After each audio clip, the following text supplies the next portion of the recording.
Our next story manamayan gining mga mahilig sa manok kagapamulang. Okay, para ni sa inyo. Nga ako no gailinaway ang mga manok. This is a legend. Nga gailinaway ang mga manok. Once upon a time, mayara ko no hari kag rayna nga wala sila bata. Pero damo-damo sila kwarta. Ila ko no palasyo made of gold, ila ko no um, gold, diamond, ruby, sapphire. Basta damo-damo sila kwarta, pero wala sila bata.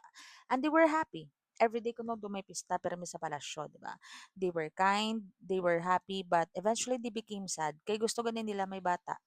Ang hari gid kuno gusto yung may bata kay para kuno may tagapagmana siya sang iya kaharian.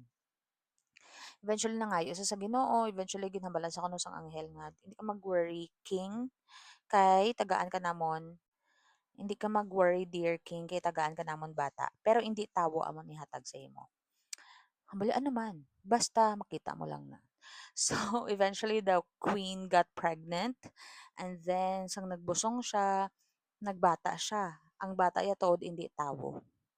Ano, manok, cock, rooster, ang ginabulang na bala. Pero wala pa 'to bulang sadto. So, pero ginpalangga gid nila, eh. Ang manok ning kuno nga ginbata sang rayna kada kaagahon nagatuktoraok.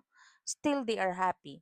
Every year gabata ang queen sang manok.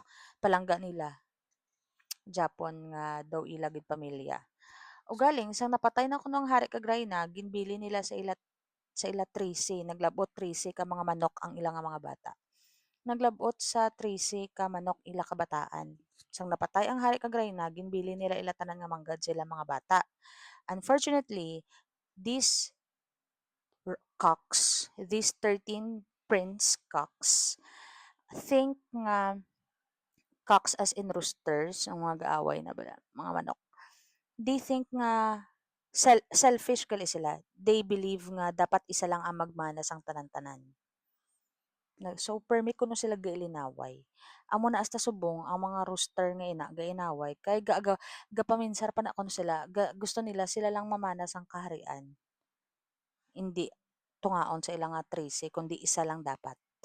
Amo na kuno nga gainaway ang mga manok, 'di ba?